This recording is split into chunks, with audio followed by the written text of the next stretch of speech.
Hello and welcome again in our same classroom, digital classroom, and here we have already completed the two main topics of statistics from the second chapter, and here is the third most important topic, function of statistics. Okay, statistics के बारे में मैंने आपको पहले ही बताए हैं और उसके दो स्कोप भी बताए, plural sense and singular sense. Plural sense का मतलब है स्टैटिस्टिक्स डाटा और सिंगुलर सेंस का मतलब था it's method. Okay, now function. सबसे पहला फंक्शन क्या होता है, इसका काम सिंप्लीफाइज कॉम्प्लेक्स डाटा.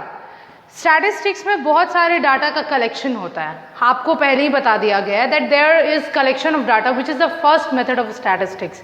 तो जब डाटा का कलेक्शन होगा, सेकंड उसकी क्लासिफिकेशंस होती है. तो जब क्लासिफिकेशन होगी तो जितने भी डाटा जो कि बहुत ज़्यादा कॉम्प्लेक्स होते हैं, समझ में नहीं आते, सब मिक्सअप होते हैं, तो जब उनकी क्लासिफिकेशन की जाती है उस टाइम पे डाटा कॉम्प्लेक्स से उनको सिंप्लीफाइज कर दिया जाता है. हमेशा की तरह जैसे फ़ोन का मैंने एग्जांपल लिया था कि कैलकुलेशन हुआ पूरी कंट्री में 4 ईयर में कितने सारे मोबाइल फ़ोन की सेलिंग्स हुई थी. अब इसमें कॉम्प्लेक्स डाटा है, बहुत तरह के मोबाइल फ़ोन है, 4 साल है, तो वहाँ पे क्लासिफिकेशन की जाएगी ताकि ये कॉम्प्लेक्स डाटा जो है सिंप्लीफाई कर दिया जाए.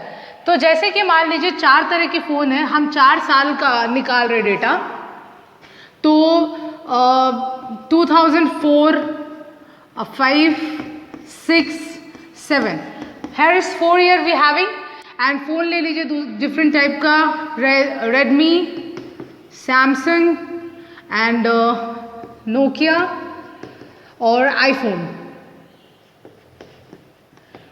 अब 2014 में कितनी सेलिंग्स हुई, 2005 में कितनी हुई, 6 में कितनी हुई, 7 में कितनी हुई, 4, 5, 6, 7. तो इस तरीके से जो डाटा हम लोगों के पास में कैलकुलेट होकर के आया था उसको हम लोगों ने क्लासिफाई कर दिया सिंपलर फॉर्म में.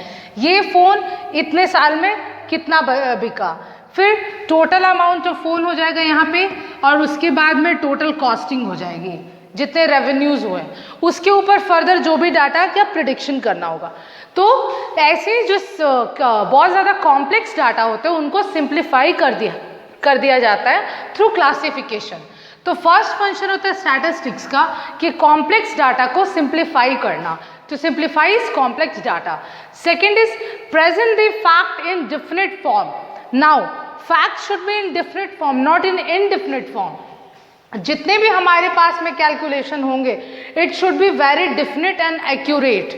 जो कैलकुलेशन होंगे उसका कोई अप्रॉक्स नहीं होगा, जो हमारे पास जितना कैलकुलेशन आया उसको हम पूरा डिफरेंट फॉर्म में इसको लिख देंगे. वो वर्ड फॉर्म में होगा, क्वांटिटेटिव फॉर्म में, कोई क्वालिटेटिव फॉर्म में तो है नहीं, इसीलिए डेफिनेट होता है.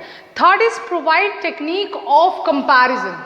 Now we have already classified the data. यहाँ पे हमारे पास में पूरी जो क्लासिफिकेशन है वो क्लासिफाई हो चुकी है, पूरी जो इन्फॉर्मेशन है वो क्लासिफाई हो चुकी है अलग अलग फॉर्म में. अब हमारे पास में जब डिफरेंट तरह के डाटा प्रेजेंट हो गए, इन्फॉर्मेशन प्रेजेंट हो गए, जैसे 15 करोड़, यहाँ पे 6 लाख, 50 लाख और 25 लाख, इस तरीके का. तो अब यहाँ पे जब हमारे पास में टोटल अमाउंट है प्रेजेंट कि कितनी की सेलिंग हुई, तो अब इसमें हम कंपैरिजन कर सकते हैं. अब इस टेक्निक्स में हम कंपैरिजन कर सकते हैं कि किसका कितना ज़्यादा सेलिंग हुआ. जैसे नोकिया 50,000 है, सैमसंग 6 लाख है, रेडमी 15 करोड़ है, आईफोन 25 लाख की सेलिंग हुई है, 25 नॉट रुपीज़, 25 लाख क्वांटिटी की सेलिंग हुई है. तो अब हमें इससे पता चल सकता है कि मार्केट में किसकी कितनी डिमांड है. हम इसके ऊपर कंपैरिजन कर सकते हैं on the rate how much it is purchased by the consumer. उसके बाद में इट स्टडीज द रिलेशनशिप. जो हमारे पास में इंफॉर्मेशन प्रेजेंट होती है related to the datas, okay, वो इंफॉर्मेशन जो है रिलेशनशिप की स्टडीज करती है कि एक डाटा दूसरे डाटा से कितना रिलेटेड है.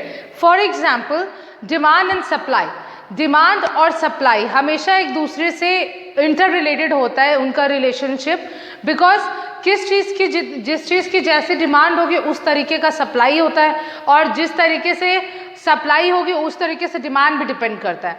जैसे कि मान लीजिए कोई एक कमोडिटी है, कोई भी कमोडिटी है जिसकी डिमांड मार्केट में बहुत ज़्यादा हो रही है, और तो फिर उसी हिसाब से उसकी सप्लाई भी मार्केट में होती है, और उसके सप्लाई और डिमांड के ही बेसिस पे मार्केट में फॉरकास्टिंग होती है। अब किसी चीज़ की डिमांड बहुत ज़्यादा है, सप्लाई कम है, तो या तो अगर वो चीज़ हमारे पास में गवर्नमेंट के पास में प्रेजेंट है तो उसकी सप्लाई उसी बराबर होगी डिमांड के हिसाब से, प्रेजेंट नहीं है तो फिर गवर्नमेंट चाहेगी कि अब तो इसका डिमांड को हमको कम करना होगा, तो गवर्नमेंट उस पर्टिकुलर कमोडिटी की प्राइस बढ़ा देगी। तो इसके वजह से ये जो गवर्नमेंट ने डिसीजन लिया, ये रिलेशनशिप के ऊपर बेस्ड होकर के डिसीजन लिया, तो ये जो स्टैटिस्टिक्स है it help in formulating policies. तो इन सारी कंपैरिजन के बाद में, रिलेशनशिप इस्टेब्लिश होने के बाद में गवर्नमेंट पॉलिसीज़ फॉर्म करती है कि किस चीज़ की कैसी सप्लाई होगी, ये देख करके कि किस चीज़ की कैसी डिमांड हो रही है, क्या इनकम है लोगों के, क्या टेस्ट एंड प्रेफरेंस है, इस तरह की चीज़ें।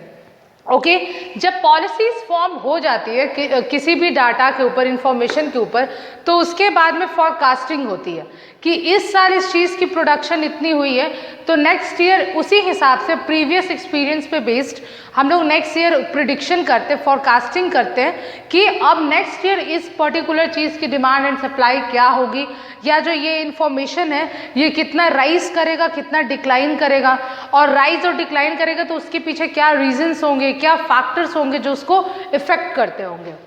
Next and last is help to test and formulate theories. जब हमारे पास में फॉरकास्टिंग्स हो चुकी है, पॉलिसीज़ बन चुकी है, तो उसके बाद में जो भी थ्योरीज फॉर्म हुई है उसका टेस्ट किया जाएगा कि ये जो पॉलिसी और थ्योरी फॉर्म हुई है on the basis of data, on the basis of information, ये सही है या नहीं है, ये कितना कारगर होगी, कितना नहीं होगी, तो उस बेसिस पे टेस्ट किया जाता है सारे इंफॉर्मेशन का, और जो भी फॉरकास्टिंग होती है, जो भी पॉलिसीज़ फॉर्म करती है government. So student, it's a very important topic which is function of statistics, and for the further important topic stay tuned with the videos and the audios. Thank you.